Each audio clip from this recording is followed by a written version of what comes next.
今日も一日ご苦労様でした。このチャンネルはあなたを心地よい睡眠へと誘う朗読チャンネルです。さあ、今宵はストーリーの情景に身を任せ、美しい言葉の海に浸かりましょう。眠りの世界へと導く物語をお届けします。この動画は古典文学をテーマにしたオリジナルストーリーを6話お届けします。当チャンネル眠りの語り部ではあなたの夢のお供になる物語をご用意していますので、深い眠りへと旅立つ前にぜひチャンネル登録をよろしくお願いします。それではおやすみなさい。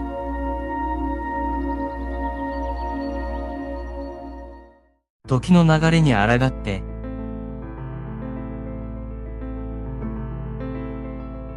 かつて時の流れが心の隅に静かに佇む時代がありました。世界は静寂と調和の息吹で満たされ、古の王国アルカディアはその中心にありました。アルカディアは季節ごとに異なる姿を見せる豊かな自然に恵まれ、神秘的な美しさで人々を魅了していました。そして国の心臓部に位置するのは時を司る古代の神殿。その存在は尊敬と畏怖の対象でした。物語の狂言回しはリオン、若き学者であり、心と時の流れについて深い探求心を持つ人物です。彼はアルカディアの自然の中で育ち、変わりゆく季節の美しさに魅せられながらも、時間が人の心に刻む影響について熟考していました。リオンは時間が人の記憶や感情に残す傷に気づき、愛する者との別れや時間によって失われていく美しい瞬間の保存を願いました。しかし、そのような望みは時の神々にとって許されざる挑戦であり、リオンの探求は思いもよらない結末を迎えることになります。リオンの旅はアルカディアの緑豊かな大地を後にし、真実を求めて未踏の地へと踏み出すことから始まりました。彼は時間の流れに抗う方法を見つけるために、古の文献や伝説の研究に没頭します。その旅はまず古代の遺跡や神秘的な場所を訪れることから始まりました。古い書物や彫像、壁画から彼は時間の概念に関する古代の知識を吸収しました。これらの資料から時間がどのように理解され、神話や宗教にどのように組み込まれてきたかについての洞察を得ました。その後、リオンは知識の収集だけでなく、生きた人々からの学びも求めました。彼は旅の途中で様々な文化や民族に出会い、彼らの時間に対する理解や経験を聞き、共有しました。彼らの話から時間の概念が人々の生活や信念にどのように影響を与えてきたかを理解し、それがリオンの探求に新たな視点をもたらしました。また、リオンは自然界との対話も重視しました。彼は山々の中を歩き、川を渡り、森を抜ける中で自然の時間の流れを感じ取りました。季節の移り変わりや自然現象の周期性から時間の循環性と永遠性についての啓示を受けました。自然との一体感が彼の探求に新たな力を与えました。そしてリオンの旅は内面的な変化も伴いました。彼は自己探求の旅でもありました。自らの心の奥深くに向き合い、時間がもたらす喜びや苦悩、喪失や成長について考えました。彼は自らの内なる時間との関係を探り、それが外界の時間とどのように交わるかを理解しようと努めました。すべての経験と学びを積み重ねたリオンは、次第に自らの使命を明確にしました。彼は時間の本質を理解し、それを他の人々と共有することで、世界に変革をもたらすことを決意しました。そのためには、自らの探求を深め、知識を蓄積し、内なる平和と理解を磨く必要があると感じたのです。こうして、リオンの探求の旅は、単なる知識の獲得や冒険だけでなく、自己の成長とともに進んでいくことが明らかとなりました。彼の心と精神の旅が、彼の使命の重要な一部となるのです。リオンの探求は、彼を時間の神々が守る聖域へと導きます。その神域に足を踏み入れた瞬間、彼を包む神秘的なエネルギーが彼の全身を駆け抜けました。そして彼の前に立ちはだかったのは時の神ディオニスでした。彼は荘厳なる姿をしてリオンを迎え、その目は全知全能の力を宿していました。ディオニスはリオンに向かって言葉を発しました。その声は空間を震わせ、リオンの魂に深く刻み込まれました。リオンよ、汝が至るべき遥かなる探求。そして我、時の神との開口。果たしてその準備は十分か。ディオニスの声は宇宙の響きを伴い、リオンの心を試練に引き込んでいきました。リオンは静かに立ち上がり、自らの内なる力と決意を取り戻しました。彼の目は透明で、心は穏やかでした。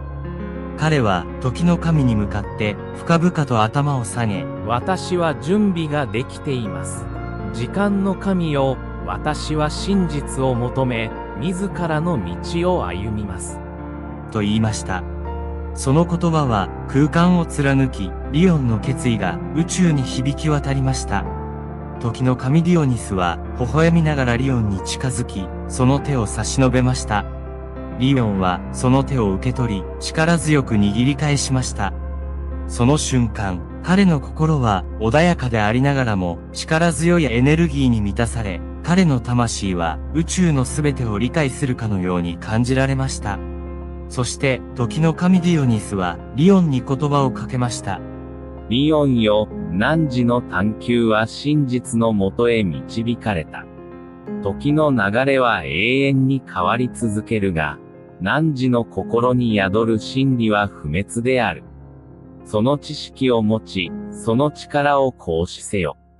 そして、世界に真の平和と調和をもたらすのだ。と、リオンは静かに微笑み、神々の神殿を後にしました。彼は時の神との対話を通じて、自らの内なる力と真実の理解を得ました。彼は世界に帰り、自らの使命を果たすために、新たな旅を始めるのです。彼の心は強く、彼の意志は不屈であり、彼の探求は永遠のものとなりました。リオンは時の神との対話を終え、その心は静けさと英知に満ちていました。神々の神殿を後にすると、彼は内なる平穏と外なる決意を持って、アルカディアへと帰還しました。帰還したリオンは、かつての自分とは異なる姿でした。彼の眼差しは穏やかでありながらも、その奥には深い洞察と理解が宿っていました。彼はまるで時間の流れそのものを体現しているかのようでした。彼の姿はアルカディアの人々に希望と勇気をもたらしました。アルカディアの人々はリオンの帰還を喜び、彼の探求に対する深い尊敬を示しました。彼らはリオンの話を聞き、彼がもたらした知識と英知に感銘を受けました。リオンの心に宿る穏やかさと、その言葉から溢れ出る深い洞察は、彼らの心を打ちました。リオンはアルカディアの人々と共に、時間の流れを受け入れ、それを自らの成長と共に歩んでいくことの重要性を説きました。彼は時間を恐れず、それぞれの瞬間を大切に生きることの美しさを伝えました。彼の言葉は人々の心に深く刻み込まれ、新たな生き方の可能性を示しました。リオンはまた、自らの探求で得た知識や英知をアルカディアの人々と共有することを決意しました。彼は知識を堅実な基盤の上に置き、その英知を広く分かち合うことで、社会全体の発展と調和を促進することを望んでいました。さらに、リオンはアルカディアの中心にある神殿を訪れ、そこに自らの旅の記録を残しました。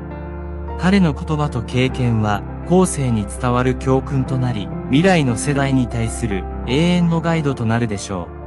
う。リオンの英知の帰還は、アルカディアに新しい時代をもたらしました。彼の存在と言葉は、人々の心を動かし、社会全体を変革しました。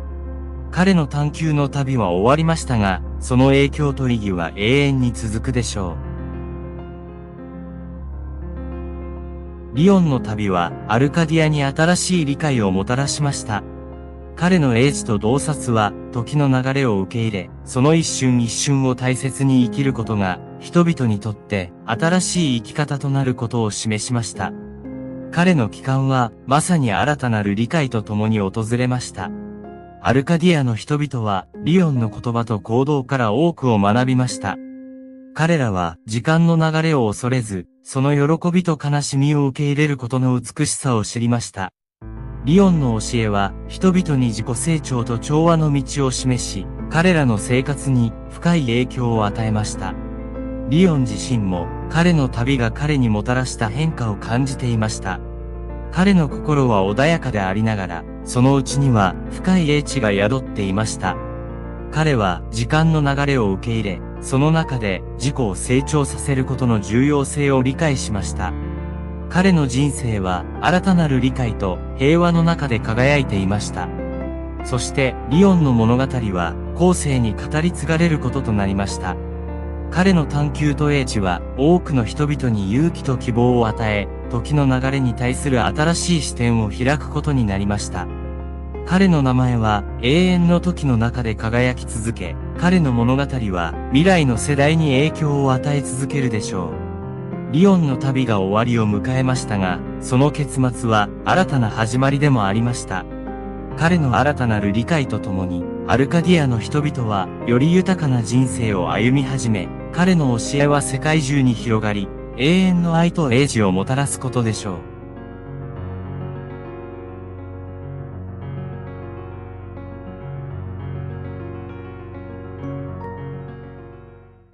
う。忘れられた言葉たち。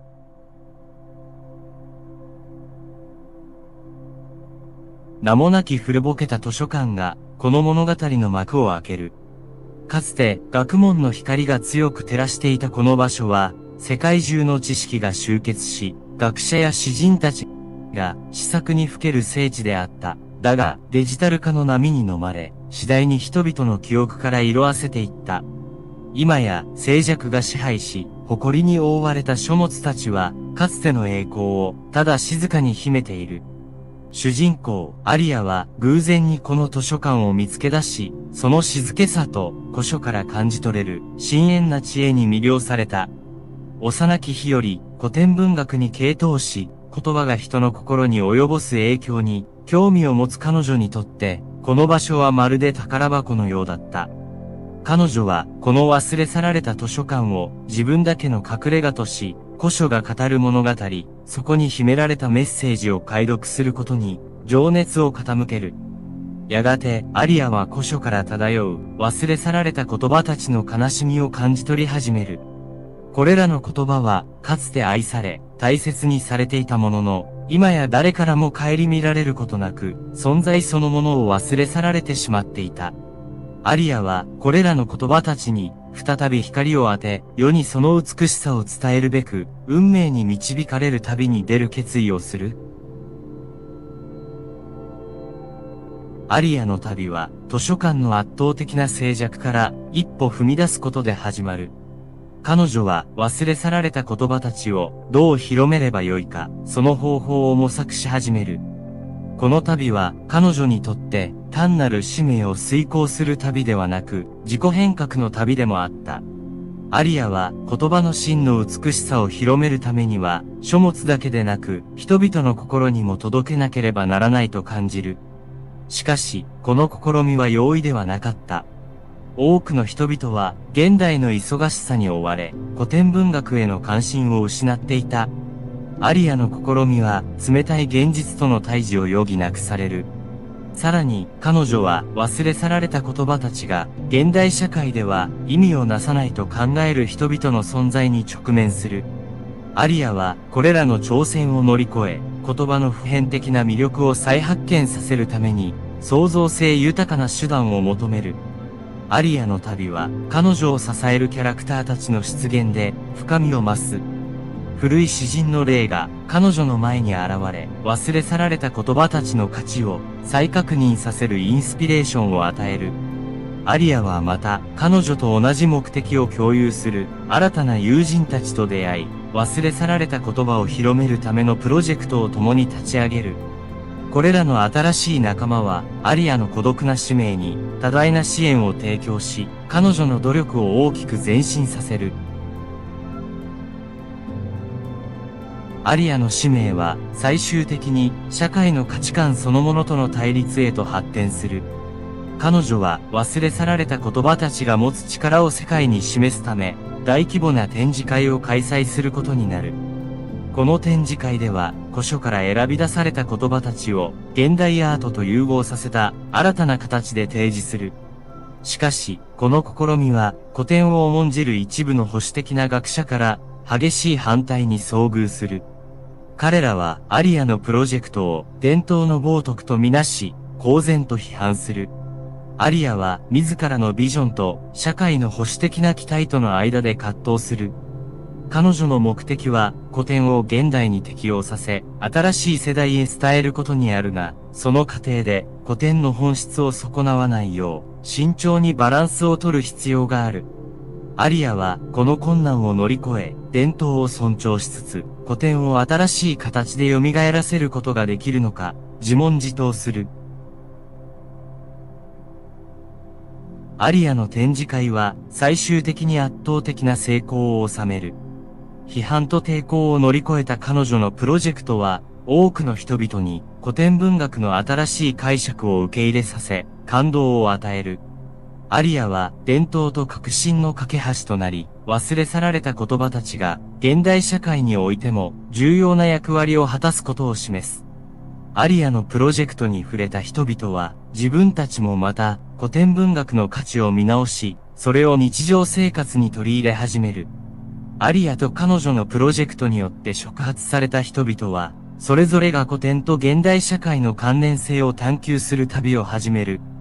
古い詩人の霊や新たに出会った友人たちは、アリアの成功を通じて自らも変革され、古典文学の普遍的な価値を伝える新しい方法を見出す。アリアの旅は、彼女自身だけでなく、彼女が接触したすべての人々に影響を与え、彼らの世界観を広げる。アリアの冒険は、社会に新たな理解をもたらし、古典文学への関心を再燃させた。忘れ去られていた言葉たちが、再び人々の会話や思考の中に息づくようになり、その美しさと力が認められるようになった。アリア自身も、この過程で大きく成長し、古典文学と現代社会の架け橋となる存在へと変貌を遂げる。この図書館はもはや忘れ去られた場所ではなく、新しい発見とインスピレーションの源泉として多くの人々に愛されるようになった。アリアのプロジェクトを通じて図書館は新たな生命を吹き込まれ、再び知識と学問の中心地としての役割を果たすようになる。アリアと彼女の友人たちは、この図書館を基盤として、古典文学を現代に適応させ、さらに多くの人々にその価値を伝えるための活動を続ける。アリアの物語は、忘れ去られた言葉たちが持つ力と美しさを再発見する旅であった。彼女の努力は、古典文学が現代でもなお重要な意味を持ち、人々の心に深く響くことができることを示した。この物語は、言葉の力と、それを伝え続けることの重要性を称え、古典と現代の間に、新たな橋を架ける。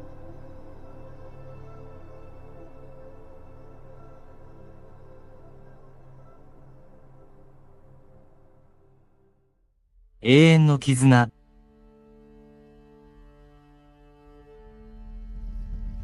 かつてない幻想的な風景が広がる中世の王国。そこは時間が静かに流れる場所。壮大な城と四季折々に色を変える豊かな自然に抱かれたこの地は、古の伝説と比された物語で息づいていた。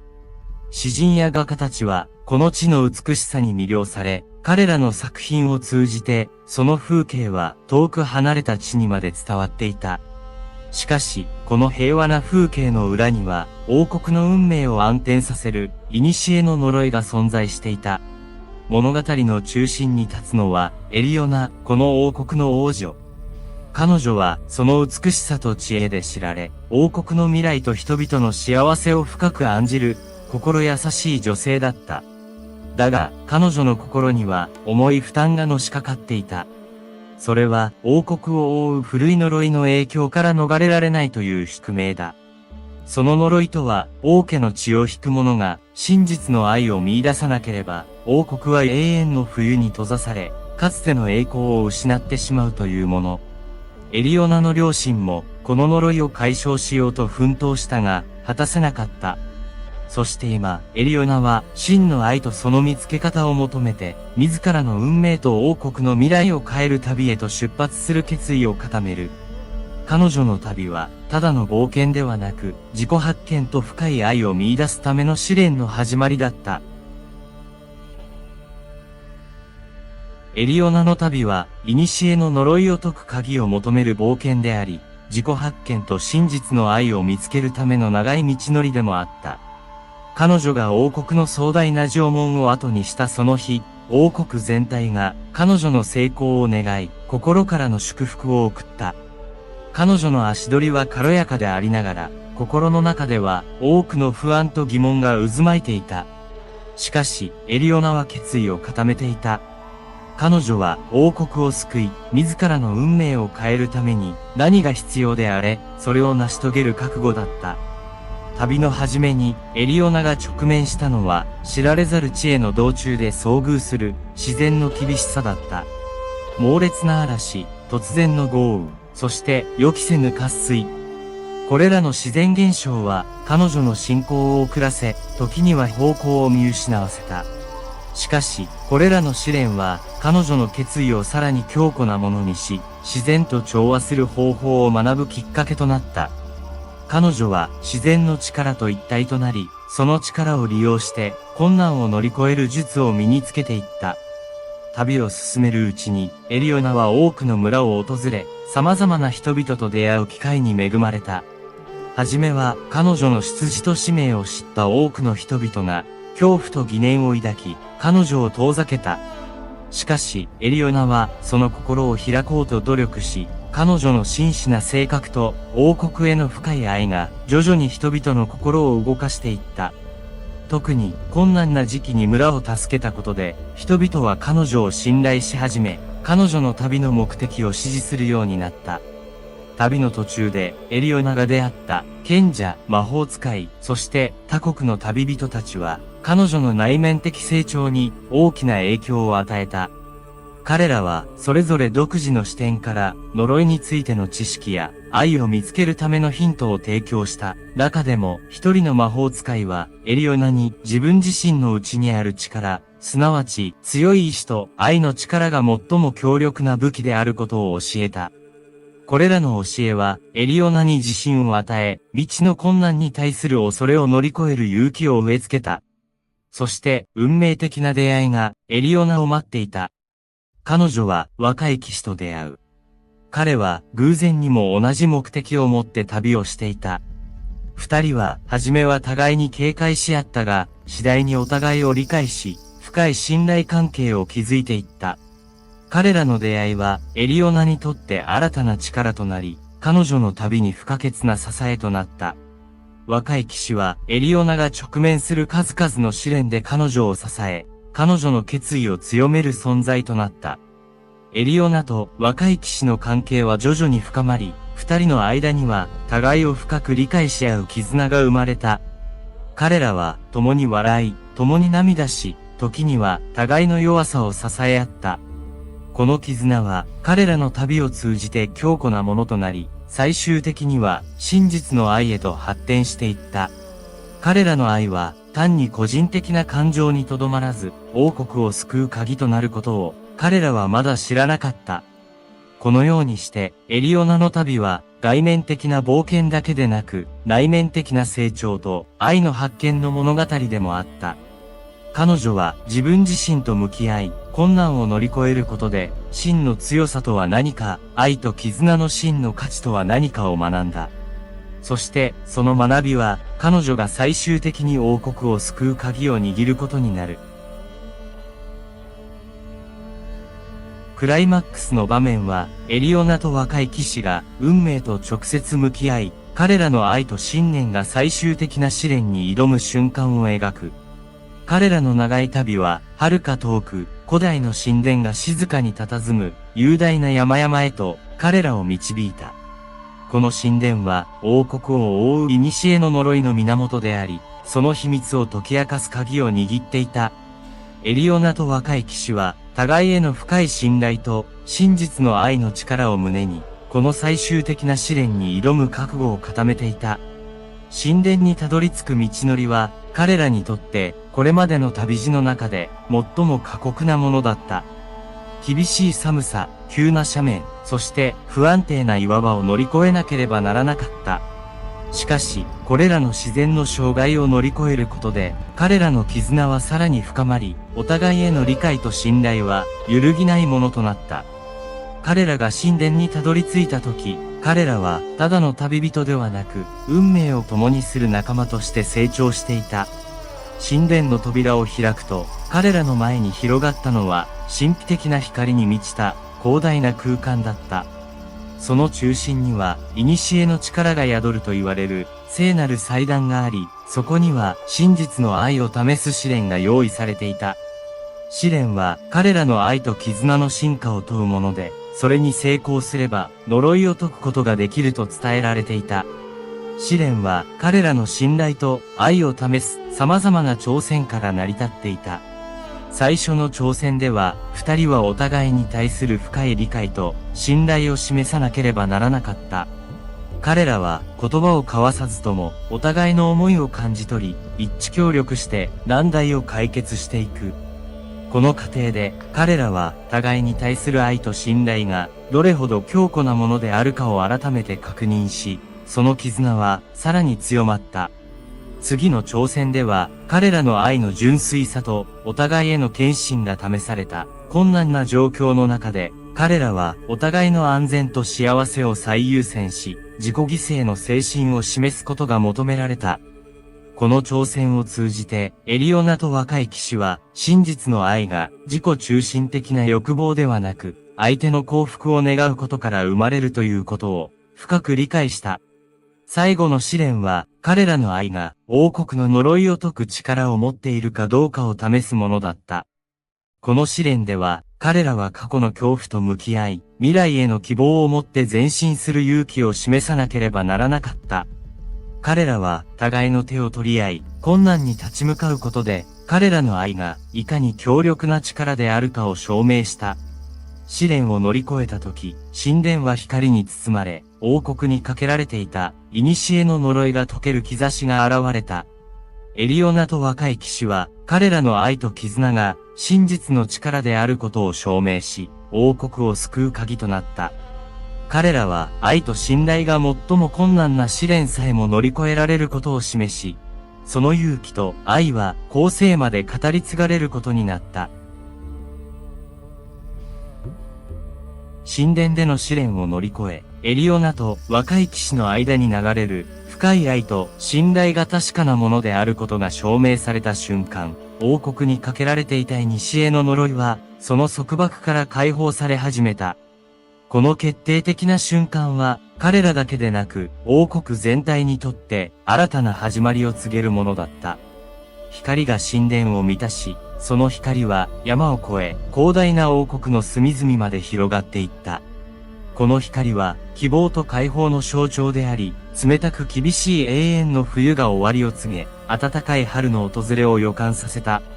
王国中、人々はこの奇跡を目の当たりにし、驚きと喜びで満たされた。長い冬が終わりを迎え、雪が溶け始めると、かつての豊かな土地が、再びその美しさを取り戻し始めた。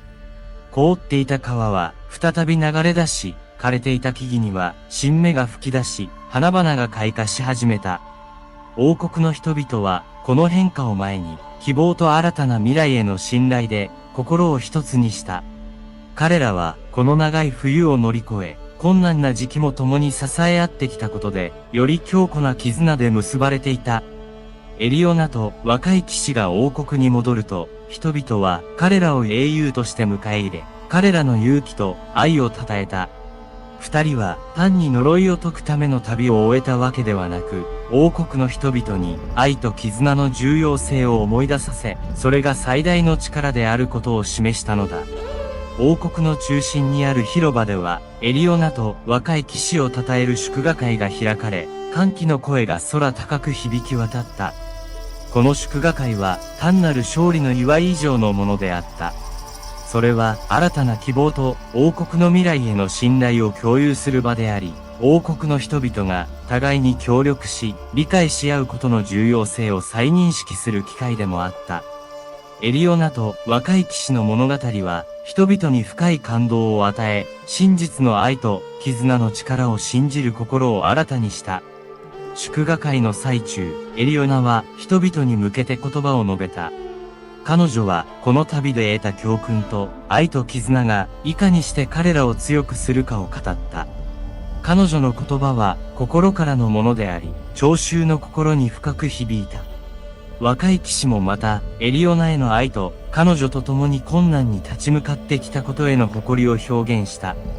二人の言葉は王国の人々にとって愛と絆の真実の意味を再確認するきっかけとなった。この日を境に王国は変わり始めた。人々は互いに協力し、支え合うことの大切さを理解し、新たな絆で結ばれていった。王国の豊かな自然は再びその美しさを取り戻し、人々の生活も繁栄を見せ始めた。エリオナと若い騎士の愛は、彼らだけのものではなく、王国全体にとっての永遠の絆となり、彼らの物語は、後世まで語り継がれることとなった。王国の解放は、エリオナと若い騎士が共に乗り越えた試練の物語だけでなく、王国全体が一つになって困難に立ち向かい、それを乗り越えた物語でもある。彼らの旅は、真実の愛と絆が、いかにして人々を結びつけ、最大の困難さえも乗り越えることができるかを示した。この物語は、愛と絆の力を信じるすべての人々に、希望と勇気を与える。王国が呪いから解放されると、エリオナと若い騎士の物語は、新たな章へと進む。王国の人々は、春の訪れとともに、新たな希望と喜びを分かち合う。エリオナと若い騎士の愛は、彼ら自身だけでなく、王国全体に永遠の絆をもたらす。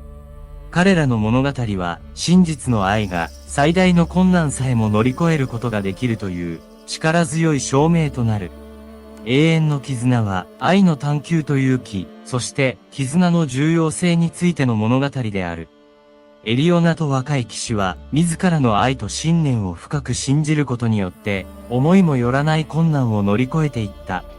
彼らの冒険は愛が人々を結びつけ、最も暗い時でも光をもたらすことができるという力強いメッセージを私たちに伝える。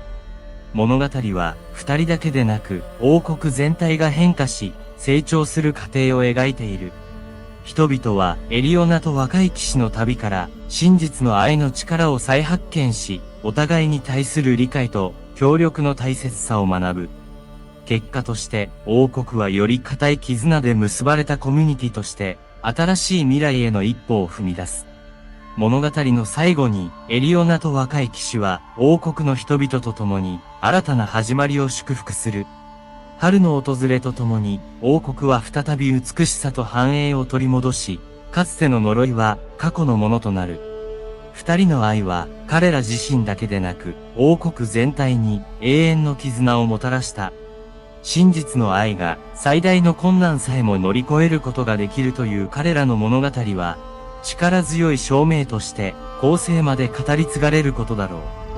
永遠の絆は個々の成長とともに共感と理解を通じて構築されるコミュニティの価値を強調する。エリオナと若い騎士の物語から私たちは愛と絆がいかにして私たちの人生と周りの世界をより良い場所に変えることができるかを学ぶ。この物語は時間を超えた普遍的な真実を明らかにし、愛と絆は私たちの最も大切な宝物であり、それらを大切にすることが私たち自身と周りの世界を変える鍵であることを教えてくれる。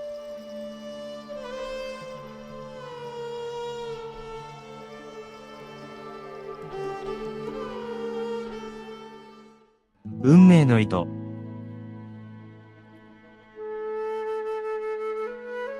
かつて時間が流れる速さを忘れさせるほどの静かな美しさを持つ古い村がありました。この村は春の桜の花が開花する頃から冬に雪が静かに降り積もるまで四季折々の風景が織りなす絶景で知られていました。美しい自然に囲まれたこの地は訪れる者に時間を忘れさせ日常の喧騒から解放してくれる場所でした。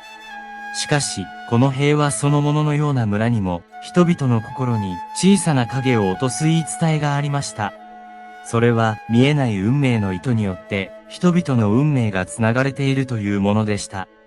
この運命の糸は、人々の間で囁かれる、神秘的な力を持ち、誰もがその存在を信じて、疑わないものでした。運命の糸は、人々の生と死、喜びと悲しみを結びつけ、彼らの人生を導く不可視の糸とされていました。この糸は人々が自分たちの運命を受け入れ、それに従うことで人生の真の意味と目的を見出すことができると信じられていました。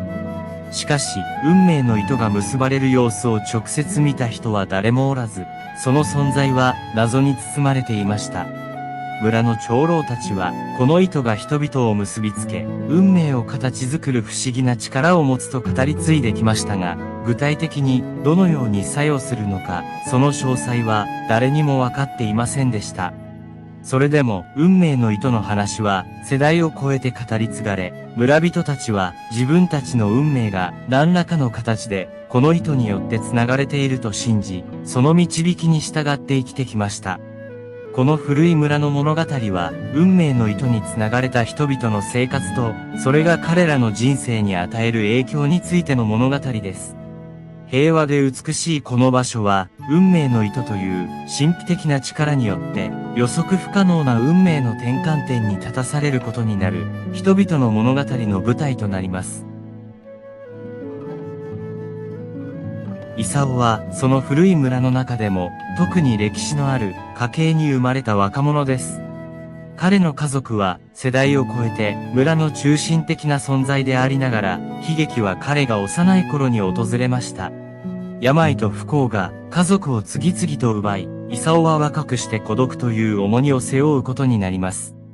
その経験は、彼に深い内省と、運命に対する強い疑問を抱かせました。彼の心の中では、常に自分の人生が運命の糸によってどのように繋がれているのか、その糸は本当に存在するのかという疑問が渦巻いていました。ある日、勲はいつものように村の近くを散策していた時、偶然にも古い祠を訪れます。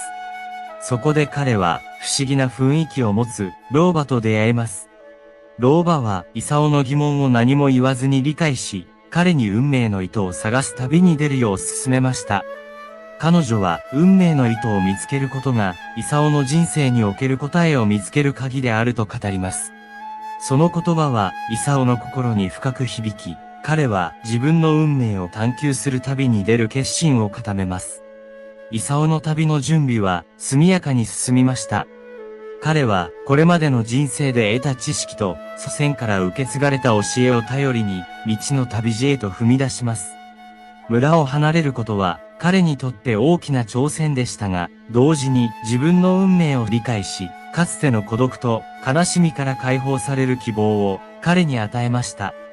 旅は彼を未知の土地へと導き、途中で出会う人々は、それぞれ独自の運命の糸によって、彼の人生に影響を与えます。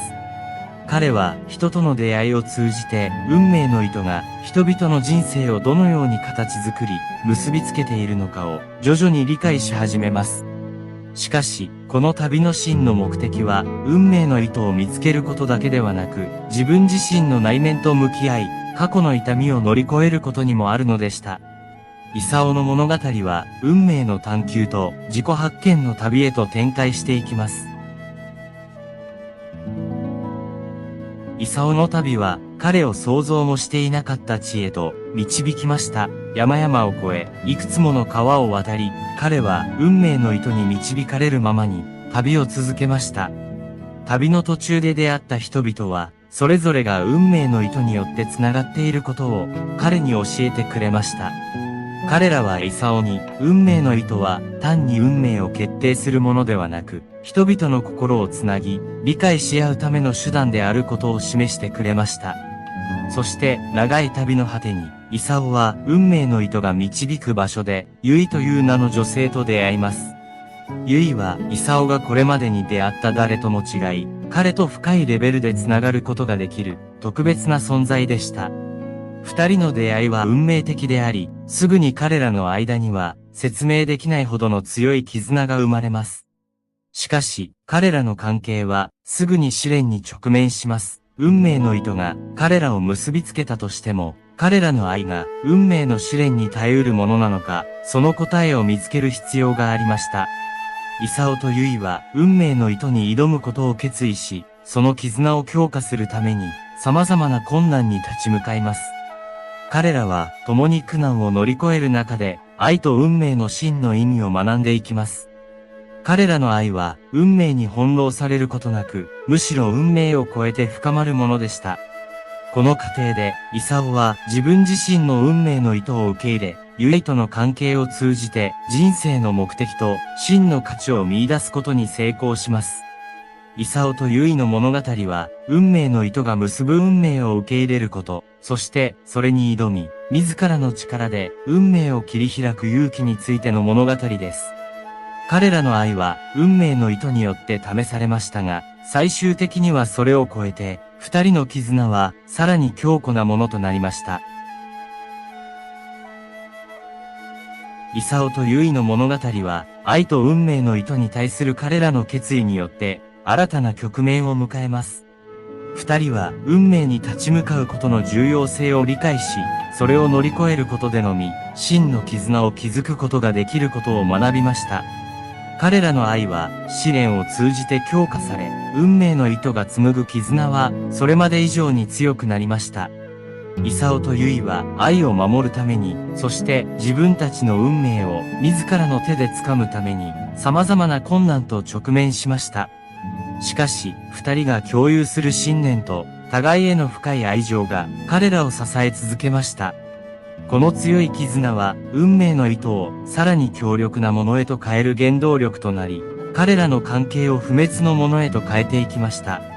最終的にイサオとユイは運命の糸に導かれながらも自分たちの道を自ら選び取ることの価値を理解します。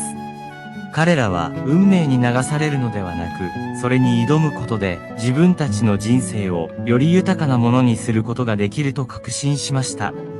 この経験を通じて、二人は互いに対する理解と尊敬を深め、共に成長することができました。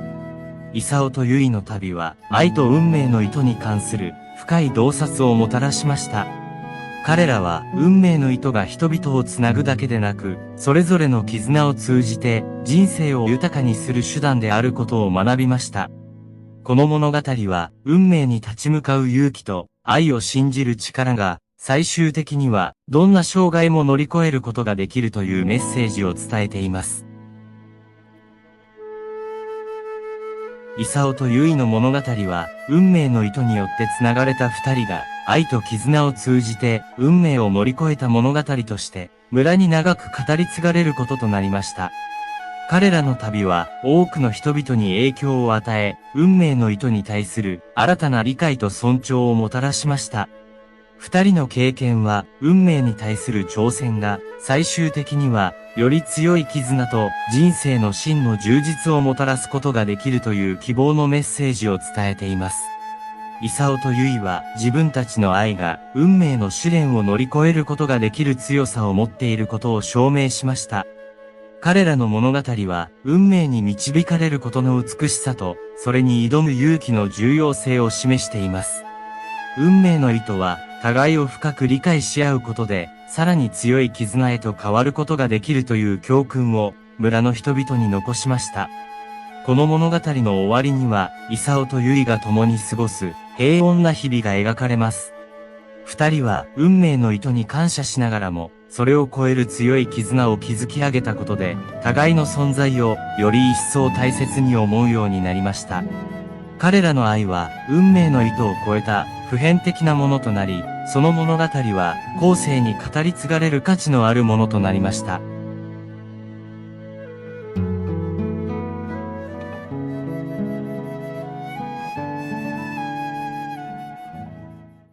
心の鏡。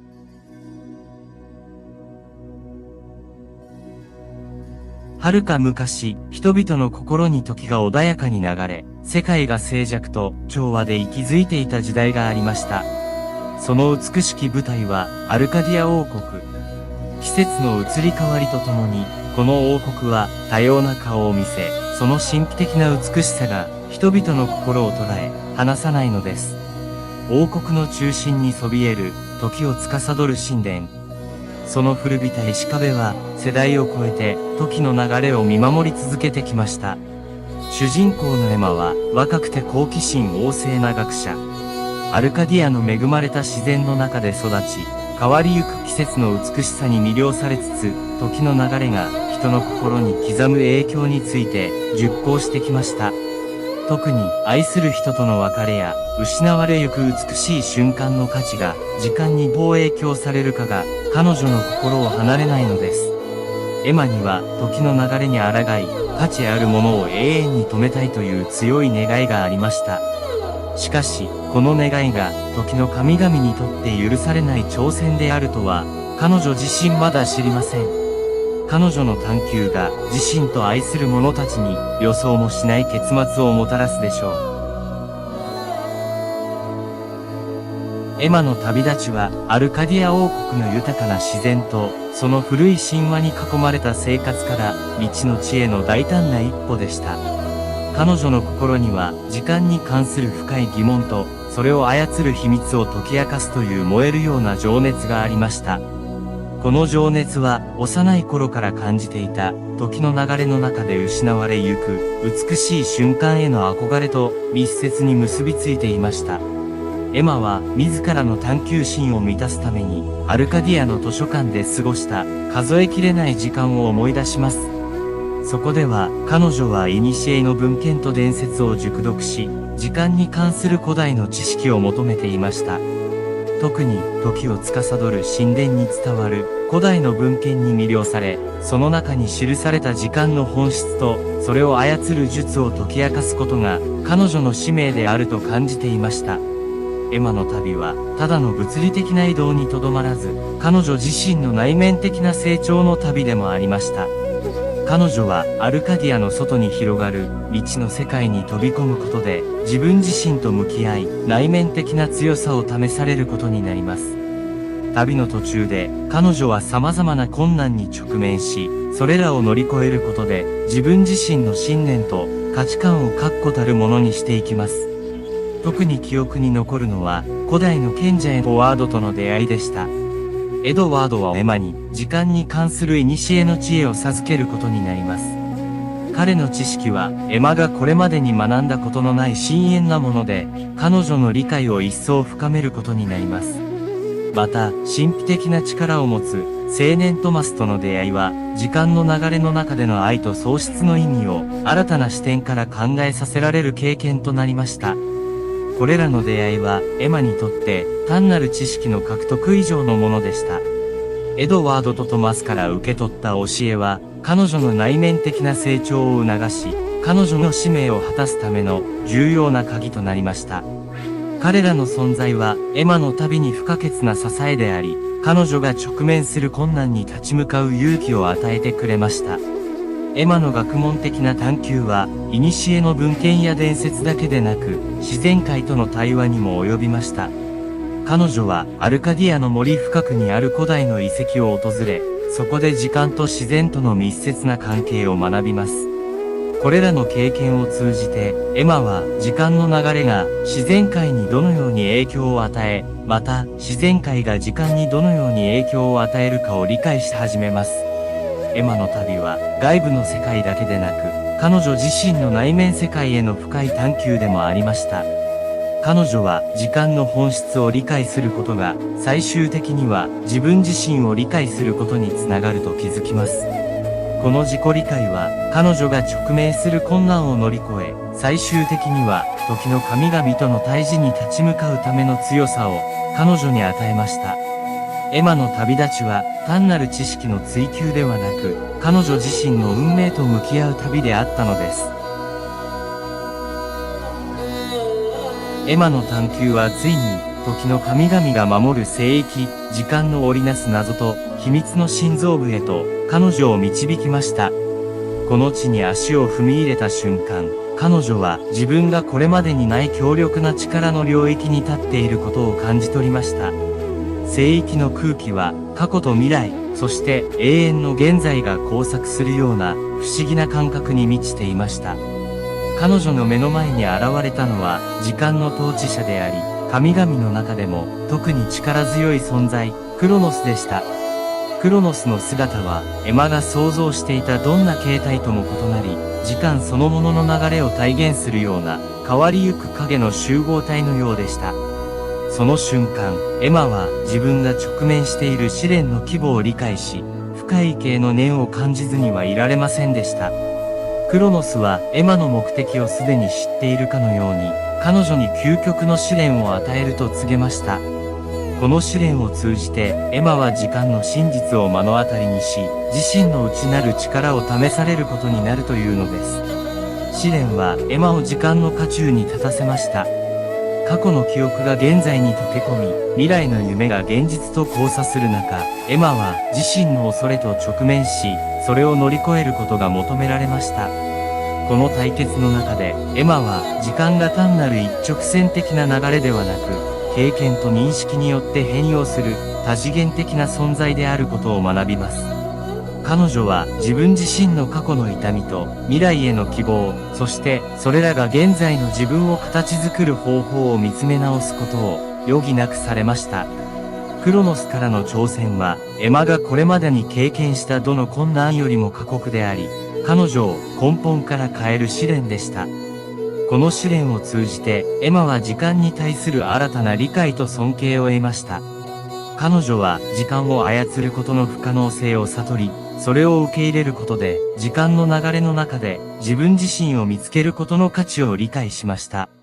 この深い洞察は、エマが自己の限界を超え、未知の領域へ踏み出す決定的な瞬間を迎えることになりました。クロノスとの対峙の後、エマは自分自身が変わったことを感じました。時間とは対立するものではなく、それぞれの瞬間を大切にすることで、人生をより豊かにするものだという、新たな理解を得たのです。彼女は、この経験を通じて、人生において、真に重要なことは、過去や未来への執着ではなく、現在の瞬間に、最大限の価値を見出し、それを大切に生きることであるという教訓を学びました。エマのクライマックスにおける旅は、時間の神々との対峙だけでなく、自己の内面との対話でもありました。彼女が直面した試練とその結果得た洞察は、時間の本質を理解し、それを受け入れることの重要性を示しています。この深い自己発見の旅は、エマにとってだけでなく、彼女の物語を聞くすべての人にとっても、時間という存在を新たな視点から見るきっかけを提供しました。クロノスとの対決を乗り越え、エマは新たな理解と英知を得て、アルカディアに帰還しました。彼女が得たものは、時間を操る術ではなく、時間と共に生き、その流れを受け入れ、それを自己成長の機会として生かすという、深い洞察でした。エマは、時間の神々からの試練を通じて、人生の真実とは、過去にとらわれることなく、未来を恐れず、現在の瞬間に価値を見出し、その瞬間を全力で生きることにあるということを理解しました。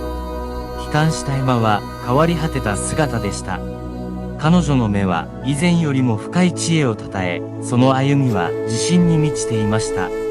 彼女が学んだこと、経験したことは言葉にするのが難しいほど深遠なものであり、彼女自身もその全てを言葉で説明することはできませんでした。しかし、エマはこの新たな理解をアルカディアの人々と共有することを決意しました。彼女にとって得た知識を共有し、他者の成長に貢献することが自身の旅の目的を果たすことに他ならないと感じたのです。エマは賢者エドワードと青年トマスと再会し、彼らとの対話を通じて自身の経験と学びを共有しました。エドワードはエマの成長に感銘を受け、彼女の内面的な変化と時間に対する新たな理解を称賛しました。トマスはエマの言葉から時間の流れの中での愛と喪失に対する新しい見方を学び、彼女の洞察に深く感謝しました。これらの対話はエマだけでなく、彼女と接する全ての人々にとっても貴重な学びの機会となりました。エマはまたアルカディアの人々に向けて時間との向き合い方についての講義を行いました。彼女は時間を敵とみなすのではなく、友として受け入れ、その流れの中で自己を見出し、成長することの重要性を説きました。彼女の話は多くの人々に深い印象を与え、彼らの時間に対する見方を変えるきっかけとなりました。エマの経験は時間の流れを受け入れることがより充実した人生を送るための鍵であることを示していました。エマ自身も時間を受け入れることによってより充実した人生を送ることができるようになったと感じていました。彼女は過去の美しい瞬間を失うことを恐れず、未来の不確実性に怯えることなく、現在の瞬間に意味を見出し、その瞬間を全力で生きることの価値を実感していました。この新たな理解はエマにとって彼女の旅の最大の報酬であり、彼女の人生を豊かにする源泉となりました。エマの物語はアルカディアに新しい風を吹き込みました。時間の流れを恐れるのではなく、それを受け入れ、それぞれの瞬間を大切に生きることがアルカディアの人々にとって新しい生き方となりました。エマの冒険と彼女が得た英知は後世まで語り継がれる教訓となり、時間の流れの中で起こる変化を恐れるのではなく、それを受け入れ、現在の瞬間を最大限に生きることの美しさと価値を浮き彫りにしました。エマの旅がもたらした知恵と理解は、アルカディアの社会全体に幸せな風を吹かせ、人々が時間とともにより豊かな人生を歩む手助けとなったのです。エマの壮大な冒険と深い自己発見の旅は、彼女を変え、またアルカディアをも変えました。時間の神々との対決から帰還した彼女は、時間の流れを受け入れ、現在の瞬間に意味を見出し、それを大切に生きることの重要性を理解しました。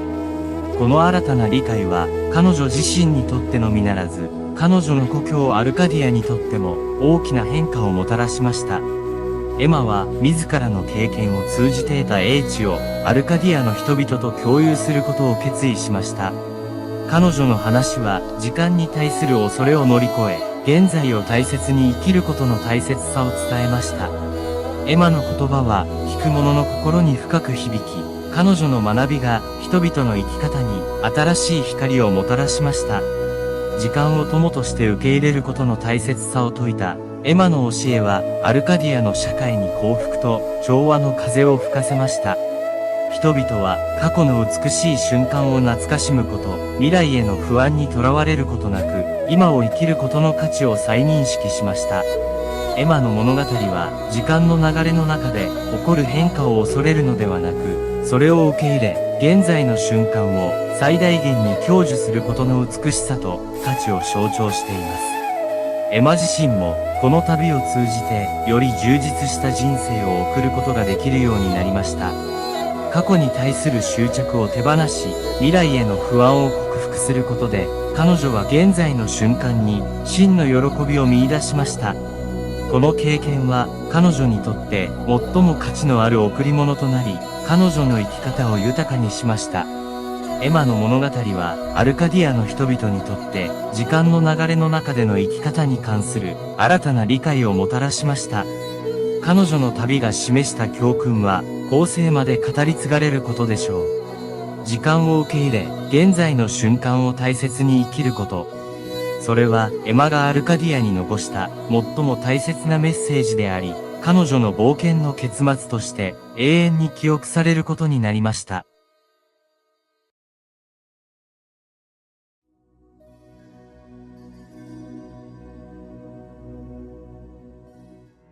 夢見る影。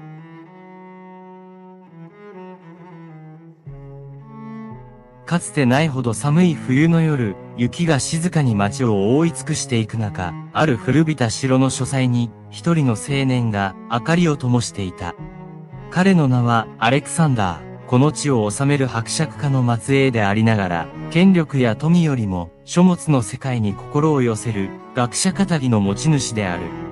アレクサンダーの情熱は、特に人間の普遍的な経験や感情を描いた古典文学に向けられており、彼は過去の偉大な作家たちが残した言葉の美しさと深いメッセージから生きる知恵と慰めを見出している。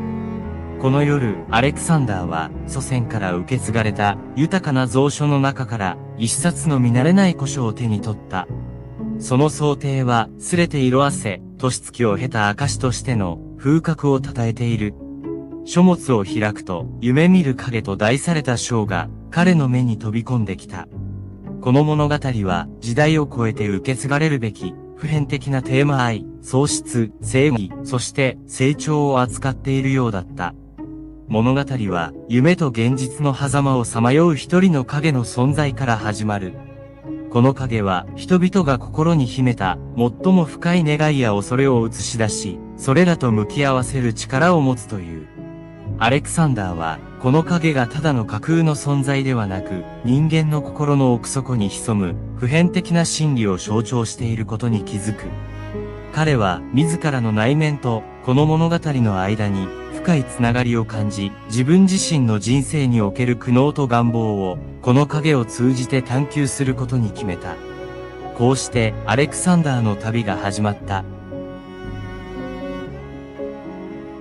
アレクサンダーの旅は祖先から受け継がれた古書夢見る影の物語を手がかりに始まる。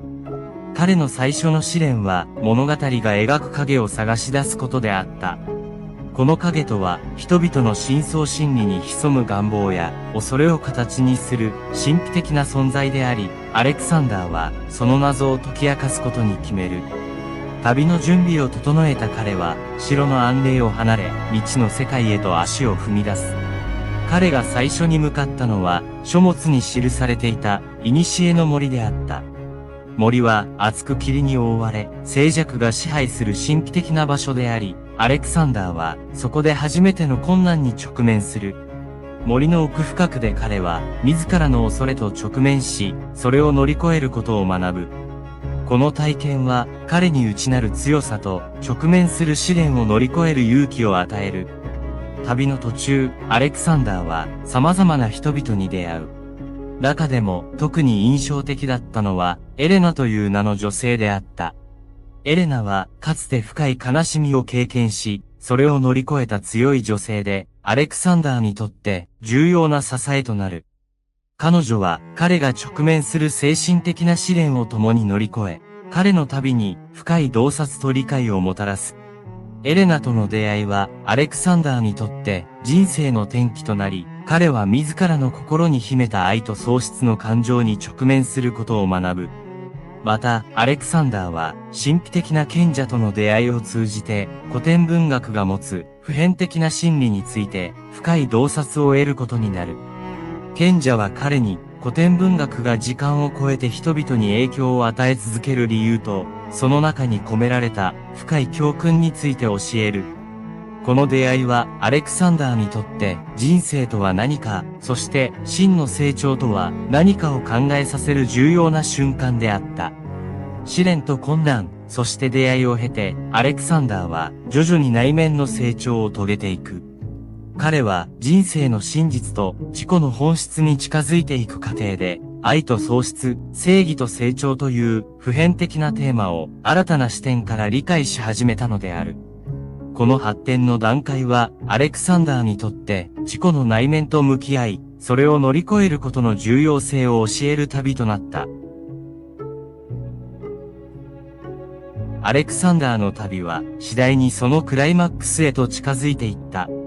彼の内面の旅と外の世界での冒険はついに最大の試練へと彼を導いた。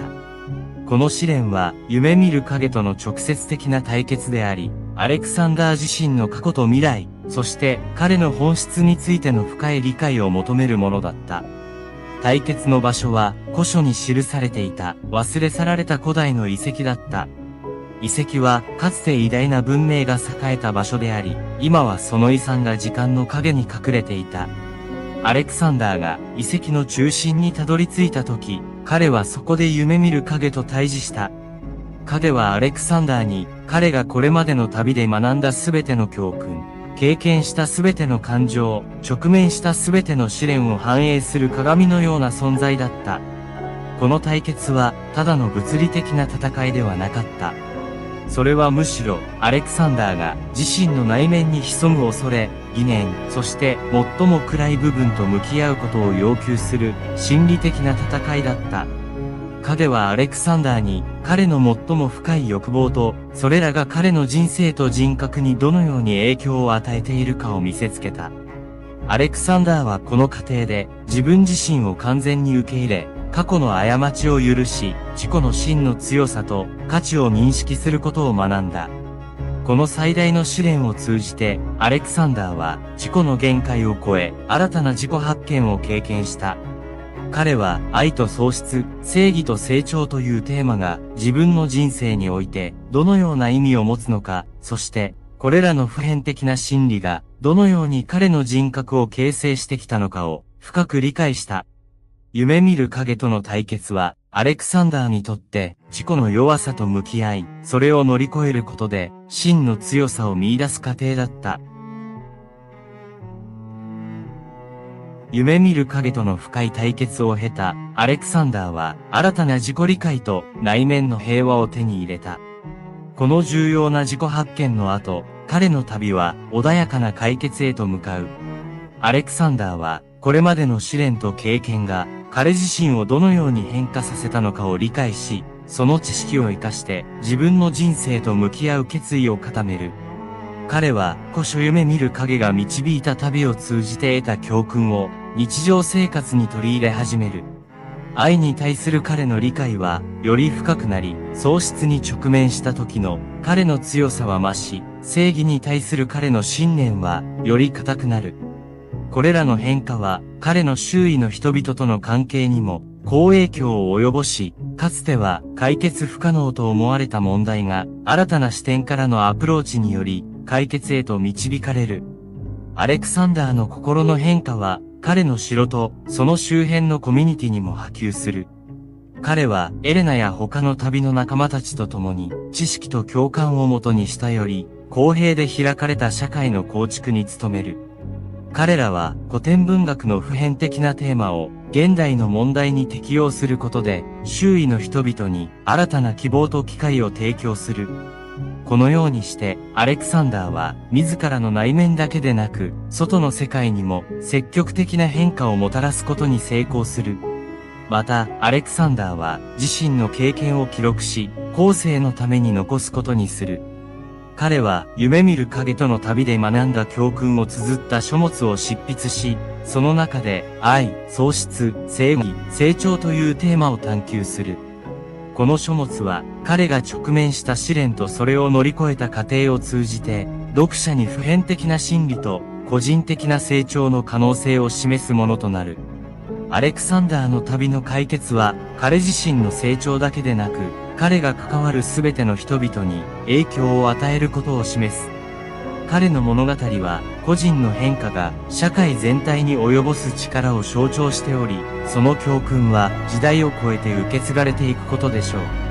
物語の終わりにはアレクサンダーは変化した自己を受け入れ、新たな人生の章へと踏み出す準備ができていた。